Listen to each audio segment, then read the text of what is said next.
James Diggs heads up Maritime at CAE. James, how important is Indo-Pac for CAE? Look, it's been an amazing event. We're coming to day 3 now and well into that. It's been great. It's certainly exciting. The level of energy in the room is wonderful. Really great for us because it brings everyone together. So we've had back-to-back days of meetings with Navy, with primes, with industry, and fabulous to be able to bring people together to start to actually solve challenges that Defence is trying to overcome from a training perspective for maritime. Great, that sounds very promising. Well, speaking of training, CAE's got a long history in it, particularly obviously in conventional training because that's what existed. But now, of course, technology is always moving on very rapidly. How are you integrating sort of current technologies into what you're doing? Well, no, you're very right, and you raised some really good points, Stephen. The first one there is that, yes, we are, fundamentally, we've come from training, and it's quite sophisticated training, for different platforms and across multi-domain. For instance, here in Australia, we do training for the Romeos, the Seahawk helicopters, and that's not just the pilots, it's for the rear air crew and for the maintainers, so it's quite a holistic training model. But really what we're focused on now is how do we integrate training?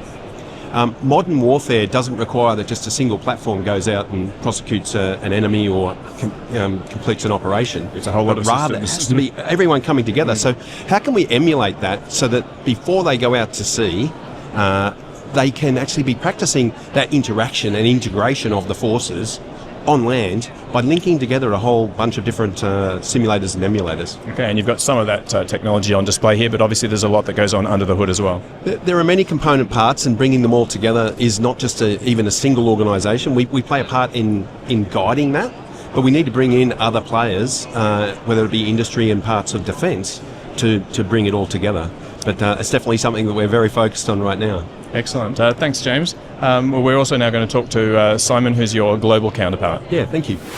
Simon Ancona heads up Maritime globally for CAE. So your counterpart, James, who we just spoke to, is well acquainted with the local market, and you kind of have a bit of a bigger picture view. Is that about the size of it? Yeah, I enjoy an overview globally, and I get to see how similar some of the challenges are between navies, particularly as they develop and come to terms with some of the technologies that are around today. Yeah. Right. So on that note, what are the parallels and what's unique about the market here?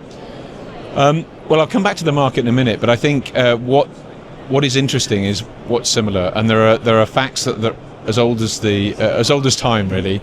So when we blithely talk about mission readiness and capability, the components are the same for all, really. It's people first and foremost. It's availability, sustainability, which is a long-term version of availability, training and equipment.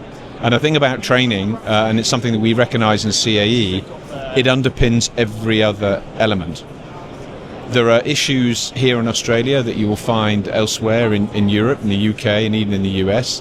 Shortage of people, recruiting, retention, the absorption of new equipment, the struggle for interoperability, the sheer complexity of modern warfare, and the requirement to take advantage nowadays of digitization and integration in order to simulate what forces are trying to generate capability against. Right, and so as people come through that pipeline, having training solutions that are effective and fast is obviously critical. Yeah, it is, and just the sheer spectrum of the problem. So you've got individual skills.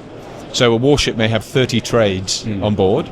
You have that. You have sub-team training, sonar, radar, other sensors and weapons. You then have to train it as a unit. You have to maintain its skills as a unit. You then put units together in task groups. You then introduce other environments. It becomes joint warfare. Allies becomes combined warfare. And that's where we are. No one can do it alone. Operating with allies is important. So if you rack and stack that as a pyramid of complexity, training is really difficult, and it's a continuous process. Degradation is a fact of life. It's not something you do once. Oh God, no, no. And even measuring how often you have to do it and where you have to apply effort is something that the digital space can help with.